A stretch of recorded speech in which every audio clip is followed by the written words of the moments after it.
आपका वापस स्वागत है। मैं Vivek Bindra, founder and CEO बड़ा बिजनेस .com।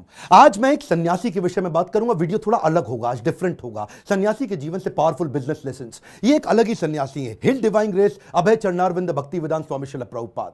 कौन है श्रील प्रभुपाद? ये इस्कॉन के फाउंडर आचार्य हैं। इस्कॉन का नाम तो लगभग पूरी दुनिया ने सुना है, इनका नाम कम लोगों ने सुना है। स्वामी विवेकानंद को तो लोग जानते हैं, लेकिन इनके बारे में कम जानते हैं। आज कुछ ऐसी अद्भुत बातें बताऊंगा, वीडियो से नजर मत हिला दीजिएगा। श्रील प्रभुपाद से आप दुनिया भर के सारे बिजनेस लेसन सीख सकते हैं। आप पंक्चुअलिटी सीखना चाहते हैं, टाइम मैनेजमेंट, लीडरशिप को कैसे तैयार करें, एक इंस्टीट्यूशन को कैसे स्केल करें, बिना पैसे के एक ऑर्गेनाइजेशन को कैसे बिल्ड करें, सस्टेनेबिलिटी कैसे लाएं, प्रोसेस कैसे लेके आए, पीपल स्किल क्या होते हैं, रैपिड एक्सपेंशन, ग्रोथ, स्पीड, ये कैसे आता है। बंगाल में इनका जन्म हुआ था 1896 के अंदर, और इनकी माता का देहांत हो गया था जब ये 14 साल के थे, 1910 में।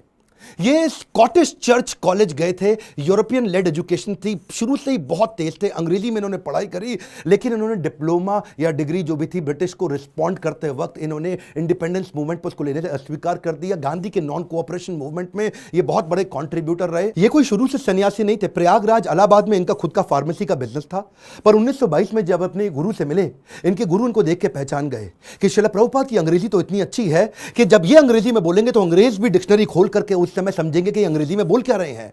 तभी इन्होंने प्रभुपाद को एक आदेश दिया, क्या तुम मेरे लिए एक काम कर सकते हो? तुम्हारे को शास्त्रों में मन भी लगता है और अंग्रेजी भी अच्छी है, तुम भगवत गीता के ज्ञान को अंग्रेजी भाषा में पूरी दुनिया तक पहुंचाओ, क्योंकि हमारे शास्त्रों को दुनिया में कोई नहीं लेके जा रहा। दुनिया की किताबें हमारे देश में आ रही हैं। श्रील प्रभुपाद ने उनकी इंस्ट्रक्शन को दिल से लगा लिया। गुरु मुख पद्मा वाक्या चित्ते कौरिया ऐक्या, के गुरु के मुख से निकले हुए वाक्यों को चित्त के साथ एक कर लो। अंग्रेजी में भगवत गीता को ट्रांसलेट करना शुरू कर दिया। बैक टू गॉडेड किताब लिखते, भगवत गीता को ट्रांसलेट करते। लैपटॉप टाइपराइटर नहीं हुआ करता था, कंप्यूटर नहीं होता था, मैनुअली लिखते थे। एक साल लगा करके इन्होंने कई पेजेस के अंदर भर करके भगवत गीता को ट्रांसलेट किया। एक दिन फैक्ट्री से वापस आ रहे थे, अपने घर पहुंचे।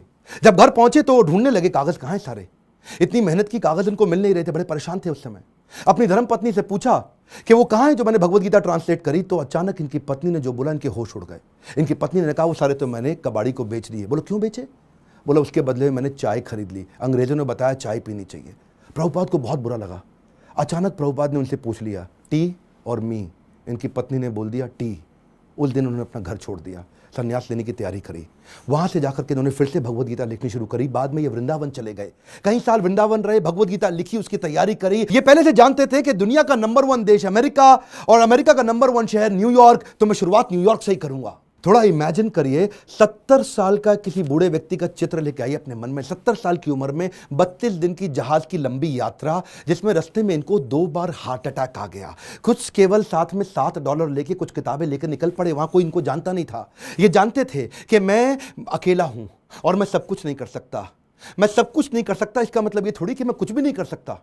मैं सब कुछ नहीं कर सकता इसका मतलब यह नहीं कि मैं कुछ भी नहीं कर सकता, क्योंकि मैं कुछ कर सकता हूं तो मैं कुछ कर लूंगा, और कुछ कुछ कर करके मैं सब कुछ भी कर दूंगा। और वो हिम्मत लेकर के निकल पड़े। वहां पहुंचे टॉम्स्किन स्क्वायर पार्क न्यूयॉर्क के अंदर। उन दिनों वियतनामीज और यूएस का वॉर चल रहा था, जिसके कारण वहां बहुत हिप्पीज आ गए थे। हिप्पीज वो हुआ करते थे जो सड़क पर लेट करके इलिसिट सेक्स करना, नशा करना, वहीं पर नंगे लेटे रहना, 2-2, 4-4, 6-6 महीने तक नहाना नहीं। हिप्पीज ने एक्चुअली डिफाई कर दिया अमेरिका को। अमेरिकन सरकार परेशान थी कि ये लोग अपना घर छोड़ चुके हैं, पूरी तरह स्वतंत्र हो चुके हैं और कुछ भी कर रहे हैं। इन्होंने सोचा क्यों ना इन्हीं के साथ शुरुआत किया जाए। सबसे डिफिकल्ट मैन पावर को उन्होंने कल्टीमेट करने का कोशिश किया, उनको डायरेक्शन दिया ताकि मैं कमिटमेंट ले सकूं। धीरे धीरे उनके लिए कीर्तन करना शुरू कर दिया। इनका रूल क्या था? करेक्शन नहीं, मेडिटेशन। एक बार मेडिटेशन करा के इनको करेक्शन दूंगा बाद में, पहले मेडिटेशन बाद में करेक्शन। और वहां जो हिप्पी हुआ करते थे वो उनकी सुनते नहीं थे, बेइज्जती करते थे, इनके ऊपर सिगरेट का धुआं फेंक देते थे, इनको टॉयलेट की लंबी लाइन में पीछे धक्का मार के खड़ा कर देते थे, इनका सामान चोरी कर लेते थे, इनकी बेइज्जती करते थे। पर प्रभुपाद उनके लिए फिर भी भोजन बनाते थे, उनको सुबह शाम भगवत गीता पे कथा सुनाया करते थे, उनके साथ बैठ के कीर्तन करते थे। उनको धीरे धीरे मजा आने लगा। प्रभुपाद ने एक दिन उनसे पूछा, तुम नशा क्यों करते हो? तो बोले, सर मेरे को ना, I want to stay high. मैं नशा क्यों करता हूं? मुझको अच्छा लगता है, I want to stay high. तो प्रभुपाद ने कहा, मैं तुमको ऐसा नशा दूंगा which will keep you high forever. उन्होंने बोला, ऐसा नशा है आपके पास? बोले, वो कौन सा नशा है? बोले, हरिनाम का नशा है। मैं तुमको हरि नाम लेना सिखाऊंगा, मैं तुम्हें भगवत गीता पढ़ना सिखाऊंगा। अगर तुम कृष्ण के आदेशों को समझ गए तो वो सबसे ऊंचा नशा है। जिसको वो नशा लग गया आध्यात्मिक जीवन का, तो भौतिक जीवन के नशे उसके सामने बहुत छोटे पड़ जाएंगे। धीरे धीरे लोगों ने उनकी बात सुननी शुरू करी। ये लोग अपना घर बार पहले ही छोड़ चुके थे। प्रभुपाद को समझ में आ गया ऐसी मैन पावर जिसका कहीं दुनिया में अटैचमेंट नहीं, उनको कल्टीवेट कर गया तो ये मेरे मूवमेंट को पूरी दुनिया में फैला सकेंगे। ये अंग्रेज है और अंग्रेजों की बात पूरी दुनिया जानती है, इसीलिए हंट द राइनोसरस अगर शिकार करना है तो गेंडे का शिकार करो। प्रभुपाद ने सबसे कठिन मुद्दा उठाया और उसके बाद अमेरिका की सरकार भी प्रभुपाद को धन्यवाद करती थी कि तुमने ऐसे लोगों को नशा छुड़वा दिया। वो सारे हिप्पी हैप्पी बन गए। क्या, कम ऑन, दोबारा सुनिए, हिप्पीज को हैप्पी बना दिया इन्होंने। कैसे हैप्पी बनाया? उनको गुलाब जामुन बना बना के अपने हाथ से खिलाते थे, उनको कथा सुनाते थे और धीरे धीरे उनका हृदय में परिवर्तन आया। और वहीं से प्रभुपाद ने, ये लीडर्स ऑफ लीडिंग लीडर थे प्रभुपाद, मेरी बात सुनिए, एम्पावर करते थे, लीडर्स ऑफ लीडिंग लीडर। इतना विश्वास डाला उनमें, इतना ट्रस्ट डाला उनमें कि उनको बोला यहां से तुम मेरे सारे शिष्य बन चुके हो। 10,000 शिष्य उन्होंने बनाए धीरे धीरे करके यूएस के अंदर। 2 को उन्होंने भेजा यूरोप में, 2 को भेजा अफ्रीका, फिर 2 को ऑस्ट्रेलिया, फिर 2 को रशिया, फिर 2 को इंडिया। ऐसा करते करते उन्होंने सब जगह लोगों को अलग अलग भेजा और बोला अब इस भगवत गीता को तुम लेके जाओ। मैंने तुमको सिखाया, अब तुम दूसरों को सिखाओ। 1965 से 1977 तक लगभग 11-12 साल इन्होंने पूरी तरह अपने आप को झोंक दिया। पैसे की कमी थी इनके पास, सोचा पैसा नहीं है तो अगरबत्ती, पूजा में काम आने वाली अगरबत्ती का बिजनेस इन्होंने अपने शिष्य को करना समझाया। लगभग 3 सालों के अंदर $1 मिलियन का रेवेन्यू आना शुरू हो गया अगरबत्ती के बिजनेस से। किताबें इन्होंने तेजी से लिखनी शुरू कर दी। 5.5 करोड़ किताबें इन्होंने इस दौरान पूरी दुनिया के अंदर बांटी। किताबें बेच करके कुछ फंड रेज किया जिससे इन्होंने मंदिर बनाने का प्रयास किया। अपने शिष्यों को समझाया, उनको सिखाया। वो किताबों को 25 भाषाओं में पूरी दुनिया के अंदर ट्रांसलेट किया। उन दिनों क्या हुआ, सब लोग, अंग्रेज लोग पूरी दुनिया में इनको देख रहे थे। ये कौन इंडियन सन्यासी आया है जिसने भगवत गीता, कृष्ण अर्जुन, जिसकी कोई जानकारी नहीं किसी को, लेकिन गोरे काले हर धर्म के लोग सीखने लग गए। ये रिलीजन से आगे लेकर के चले गए। इन्होंने कहा रिलीजन नहीं, मैं स्पिरिचुअलिटी की बात कर रहा हूं। उसी दौरान एक रिपोर्टर इनके पास आया, बोला Swami ji, India has a factory of producing God. Every weekend a God comes from India and says that I will make you God, start funding me, come on. तो स्वामी जी हैरान हो गए। बोला Swami ji, are you also God? क्या स्वामी जी तुम भी भगवान हो? तो प्रभुपाद ने बोला नहीं नहीं, मैं भगवान नहीं हूं, मैं भगवान का नौकर हूं। तो वो हैरान हो गया। पहली बार कोई ऐसा व्यक्ति आया हिंदुस्तान से जो बोला मैं भगवान नहीं हूं, भगवान का नौकर हूं। तो प्रभुपाद ने बोला नहीं, मुझसे गलती हो गई, मैं भगवान का नौकर भी नहीं हूं, मैं भगवान का नौकर बनने का प्रयास कर रहा हूं। I am all a servant of God, but it is for you to recognize. सारे अमेरिका के अंदर अखबारों में छप गया कि पहली बारी कोई ऐसा इंडियन आया जो बताता है I am trying to become servant of God, I am not God. उन्हीं दिनों हेनरी फोर्ड के पोते एल्फ्रेड फोर्ड इनसे मिलने के लिए आए। हेनरी फोर्ड का नाम बहुत हुआ करता था पृथ्वी के अंदर। प्रभुपाद कम बोलते थे, लिमिटेड बोलते थे। जब एल्फ्रेड फोर्ड इनसे मिलने आए तो प्रभुपाद ने केवल उनसे एक ही क्वेश्चन पूछा, where is Henry Ford now? अब हेनरी फोर्ड जीवित नहीं थे, बस केवल उनकी आंखों में आंख डाल के प्रश्न पूछा।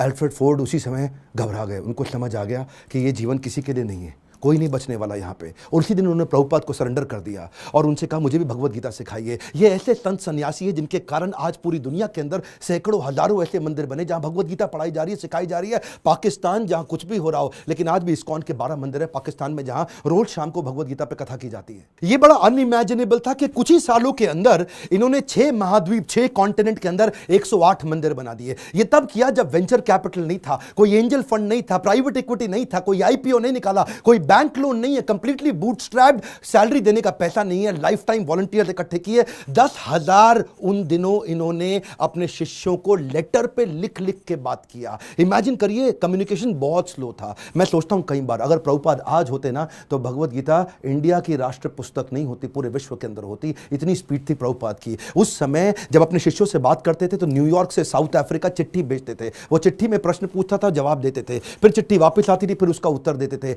इमेजिन करिए 10,000 ऐसे लेटर लिखे इन्होंने, कितना समय की कमी रहा होगा। इनके इतने सारे philosophical issues, managerial issues, personal issues, professional issues, सब पे गाइड किया करते थे। व्हाट्सएप नहीं था, कम्युनिकेशन नहीं था, वहां पे फ्लाइट तेज नहीं जाती थी। बावजूद उसके इन्होंने 12 साल के अंदर 15 बार पूरी पृथ्वी का भ्रमण किया।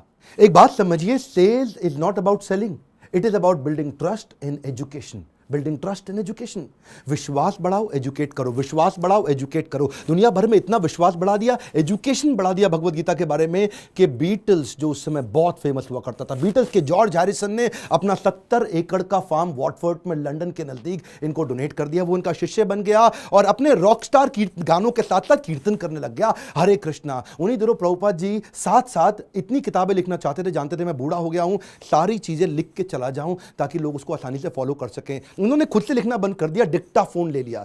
डिक्टाफोन जानते क्या होता है? उस पर ये रिकॉर्ड करते थे और चलते चलते रिकॉर्ड करते थे, बैठे बैठे रिकॉर्ड करते थे। 24 घंटे में से 22 घंटा सेवा करते थे, 2 घंटा आराम करते थे। अनइमेजिनेबल है, मैं थोड़ा आपको बता रहा हूं फिर से, इसको मत मिस करिएगा। 24 में से दुनिया जानती है प्रभुपाद 22 घंटा सेवा करते थे, 2 घंटा रात को 10 से 12 तक आराम करते थे, रात को 12 से सुबह 4 बजे तक किताबें ट्रांसलेट किया करते थे, क्योंकि इनके गुरु का आदेश था किताबें ट्रांसलेट कर करके रिकॉर्ड करते थे उसको, जानते थे मैं लिखूंगा टाइप करूंगा टाइम लगेगा, शिष्यों को बोलते थे तुम रिकॉर्डिंग को सुनो उसको टाइप करो। उसी समय टेक्नोलॉजी का इस्तेमाल करते थे। डिक्टाफोन के बाद माइक्रोफोन आया, माइक्रोफोन पे करने लगे। सुबह की साधना करते, मंदिर में मंगल आरती करने के बाद, जब करने के बाद जब बाहर वॉक करने निकलते 1 घंटा वॉक करते, शिष्य को साथ में लेते, उस समय फिर से ट्रांसलेट करते, शिष्य माइक पकड़ के चलते रहते, ये मॉर्निंग वॉक पे फिर से ट्रांसलेट करते। जानते थे इनके पास समय कम था। प्रभुपाद ने अपने 12 साल के अंदर वो काम किया जो कि बिल्कुल अकल्पनीय है। इसमें मैं आपको एक बात सिखाना चाहता हूं, इसको बोलते हैं EFA, elephantine focused advantage. Elephantine focused advantage, इसको बोलते हैं अव्यर्थ कालत्वम। संस्कृत का शब्द है अव्यर्थ कालत्वम, यानी कि इतना सा भी समय वेस्ट नहीं करना, ऑब्सेसिव अटेंशन टू डिटेल। और इसको क्या कहते हैं OAD, obsessive attention to detail. हाथी के बराबर हाथी शब्द इस्तेमाल किया गया, एलिफेंटाइन फोकस, क्योंकि लगना चाहिए आपको बहुत भयंकर फोकस है ये। मेरा एक दोस्त है, वो मुझे क्या कहता है कि यार विवेक, मेरे को 12 साल लग गए एक फैक्ट्री को 2 फैक्ट्री बनाने में। सुनिएगा, 12 साल लगे एक फैक्ट्री को 2 फैक्ट्री बनाने में, जिसमें मैंने बहुत पैसा लगाया। प्रभुपाद बिना पैसे के एक मंदिर को 108 मंदिर बना दिया 12 साल के अंदर। ये किया कैसे? बिना तनख्वाह दिए। मैं इतनी तनख्वाह दे रहा हूं, लोग काम नहीं कर रहे, ये बिना तनख्वाह के लोगों से इतना काम करा लेते हैं। इसी को बोलते हैं कि वैकुंठ से जब व्यक्ति आता है और ऐसी लीडरशिप बिल्ड करता है, ऐसी लीडरशिप वाला व्यक्ति इतना एम्पावर कर देगा कि एक ऑर्डिनरी आदमी से एक्स्ट्रा ऑर्डिनरी काम करा जाएगा। जब जेब में पैसा हो तो स्पीड आ जाती है। सुनिएगा ध्यान से, जब जेब में पैसा हो तो स्पीड तो आ ही जाती है, लेकिन प्रभुपाद की जेब में पैसा नहीं था। ये थोड़ा सा अनइमेजिनेबल केस स्टडी है कि लो कॉस्ट हाई स्पीड। सुनिएगा ध्यान से, बिना पैसा लगाए लो कॉस्ट पे हाई स्पीड कैसे बिल्ड करें? इसका तरीका क्या है? अर्जेंसी और पीपल स्किल। प्रभुपाद अद्भुत व्यक्ति थे। अर्जेंसी और पीपल स्किल। शिष्य तंग करते थे, शिष्य गलतियां करते थे, प्रभुपाद टॉलरेट करते थे पीपल स्किल के साथ में। शिष्य इनको बहुत दुखी करते थे, प्रभुपाद टॉलरेट करते थे पीपल स्किल के साथ में। स्पीड बनाए रखी पीपल स्किल के साथ में। लोग दुखी भी नहीं होते थे, स्ट्रेस भी नहीं होते थे, क्योंकि प्रभुपाद प्रेम इतना देते थे। उनका प्रेम एक समुद्र की तरह था। श्री गुरु करुणा सिंधु, ऐसा करुणा का सिंधु सागर थे ये। इन्होंने एक बार जब ये अपने शिष्यों को लेकर के रथ यात्रा ज्वाइन करने गए जगन्नाथपुरी के अंदर, तो वहां पे मंदिर के अंदर अंग्रेजों को जाना मना है। हिंदू मंदिर है, वो कहते हैं अंग्रेज को, लोगों को हम नहीं, क्रिश्चियंस को अंदर जाने देंगे। प्रभुपाद ने बोला अगर तुम मुझे जगन्नाथ जी के दर्शन करने नहीं जाने दोगे, मैं जगन्नाथ जी को पूरी दुनिया में ले जाऊंगा। उसके बाद उन्होंने रथ यात्रा करनी शुरू करी और वहां से पूरी दुनिया में रथ यात्रा का प्रचलन चालू हो गया। प्रभुपाद वो पहले व्यक्ति थे जिन्होंने आज पूरी पृथ्वी पर रथ यात्रा और जगन्नाथ जी के दर्शन कराने शुरू किए। यहां पे ये रुके नहीं, इसके बाद उन्होंने सोशल और चैरिटेबल काम भी किए। World largest vegetarian food relief programme शुरू किया जिसका नाम है food for life. Sunday feast, ये दुनिया भर के अंदर हजारों मंदिरों के अंदर रोज शाम को हजारों लोगों को फ्री में खाना बढ़ता है। इंडिया में मिड डे मील की स्कीम को एक्वायर कर लिया उन्होंने, सरकार की स्कीम को इस्कॉन ने। क्या किया आज आपको जान के हैरानी होगी, बुद्धि चकरा जाएगी। 14 लाख गरीब बच्चों को रोज मिड डे मील का भोजन आज इस्कॉन अपने मंदिर से बना करके भेजता है। Can you imagine? 14 लाख बच्चों को कभी अपने आप को पॉपुलराइज नहीं किया, कभी अपनी इन्होंने गाथा नहीं गाई, कभी अपने आप को भगवान नहीं बताया, कभी अपने आप को अपनी तारीफ नहीं करी, अपनी सेवाओं को आगे रखा और बिना प्रमोशन के किसी को कभी प्रमोट नहीं किया। जानते हैं अमेरिका के अंदर भी आपको तो मालूम है स्टीव जॉब्स का स्टैनफोर्ड यूनिवर्सिटी का वो लेक्चर, जहां पे उसने खुद ही माना था कि मैं रोज, मेरे पास पैसा नहीं हुआ करता था, एक खाना खाने के लिए एक बार का 7 मील पैदल चल के हरे कृष्णा मूवमेंट पे फ्री का खाना खा के आया करता था। I would walk the 7 miles across town every Sunday night to get one good meal a week at the Hare Krishna temple. वैसे एक बात बताऊं, सुषमा स्वराज बोल बोल के थक गई थी कि भगवत गीता को राष्ट्रीय पुस्तक घोषित कर दो, श्रीमद् भगवत गीता को राष्ट्रीय पुस्तक घोषित किया जाए। आज ये प्रभुपाद के चलते न्यू जर्सी की सेटन हॉल यूनिवर्सिटी के अंदर भगवत गीता को कंपलसरी कर दिया। हरे कृष्णा मूवमेंट से भगवत गीता को लेके कैम्ब्रिज इंटरनेशनल यूनिवर्सिटी यूके के अंदर 2020 से वहां पे भी किताबें कंपलसरी कर दी कि भगवत गीता सिखानी चाहिए। क्यों? क्योंकि ये आपको वैल्यूज देंगी, मोरालिटी देंगी, कैरेक्टर देंगी, एथिक्स देंगी, प्रिंसिपल देंगे, ताकि आप एक इंसान को मजबूत बना सको। बहरहाल उनके पास समय कम था। 1977 में जब वो शरीर छोड़ने वाले थे, उनका वजन आधा हो चुका था, इतने पतले, इतने कमजोर हो चुके थे कि उनके शरीर पे स्किन बची नहीं, हड्डियां और नसें बची थी। जब डॉक्टर भी मिलना आता था ना, उसकी भी बुद्धि चकरा जाती थी कि मैं कैसे दबाऊं, कहीं ऐसे नसों से हड्डी में लुक चुप के दर्द ना होने लग जाए इनको। शिष्य लोग आसपास देखते थे डॉक्टर का मुंह कितना इंच खुला हुआ है, ऐसा ऐसा। डॉक्टर हैरान होता था, इंच नापते थे ऐसा कि ये कैसा व्यक्ति कर रहे हैं ये। इस समय कॉन्शियसनेस को बिल्ड करना पॉसिबल ही नहीं है। प्रभुपाद के सारे ऑर्गन्स काम करना बंद कर चुके थे, उनकी उम्र बहुत ज्यादा हो चुकी थी, लेकिन उस समय डेथ बेड पे, क्षमा चाहता हूं गलत शब्द यूज कर रहा हूं, ऐसे लोगों की कभी डेथ नहीं होती, लेकिन उस समय उस बिस्तरे पे भी लेट करके प्रभुपाद शरीर छोड़ने से पहले भी ट्रांसलेट कर रहे हैं भागवतम को कि मेरे जाने से पहले मैं अपने गुरु के आदेश को पूरा करके जाऊं।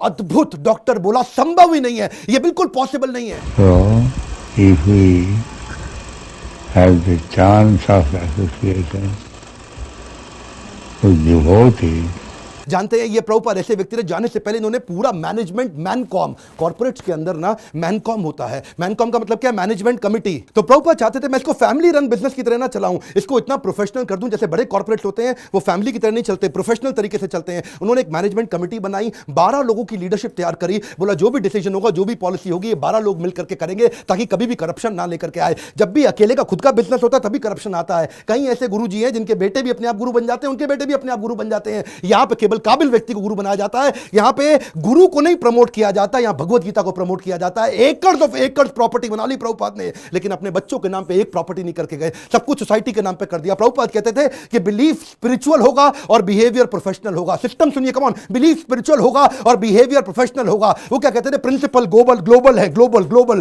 प्रिंसिपल पूरी दुनिया में एक जैसे होंगे, लेकिन रिसोर्सेज लोकल होंगे। अगर आपको पैसा चाहिए तो लोकल जगह से रेज करो, लोकल जगह पे खर्च करो। पैसा ना इस देश से उस देश जाएगा, ना उस देश से इस देश आएगा। प्रिंसिपल ग्लोबल होंगे और खर्चा रिसोर्सेज लोकल होंगे। यही मैं आपको बताना चाहता हूं। अगर इस प्रकार की लीडरशिप आप बिल्ड कर सके तो आपको जिंदगी के अंदर इसके लिए लीडरशिप क्वालिटी चाहिए, और वही मैं सिखाता हूं अपने प्रोग्राम्स के अंदर। इसको बोलते हैं लीडर, जिससे आप सारे स्पिरिचुअल भी और बिजनेस भी सारे लेसन एक साल ले सकते हो। रियल लीडरशिप वीडियो को डाउनलोड व्हाट्सएप पे करके पूरे देश में पहुंचाइए। स्वामी विवेकानंद को जानते हैं, श्रील प्रभुपाद को भी पहुंचाएंगे पूरी दुनिया के अंदर। भारत रत्न मिलना चाहिए ऐसे व्यक्ति को, ये मेरी आपसे प्रार्थना है। बहुत सीरियस हूं मैं आज, मैं अपने दिल से बोल रहा हूं। आज इनका जन्मदिन है। आज सारे व्हाट्सएप ग्रुप में, सारे फेसबुक ग्रुप में, अपने यूट्यूब चैनल पे इस वीडियो को निकाल के अपलोड करिए, पूरी दुनिया में पहुंचाइए। प्रभुपाद जी के बारे में पता चलना चाहिए। और अगर आपको वीडियो कहीं से मिला है, चैनल सब्सक्राइब करके बेल आइकॉन हिट करिए, ताकि ऐसे वीडियो आपसे मिस ना हो सके। मेरे साथ जुड़े रहने के लिए, हर बार वापस आने के लिए आप सबका दिल से धन्यवाद।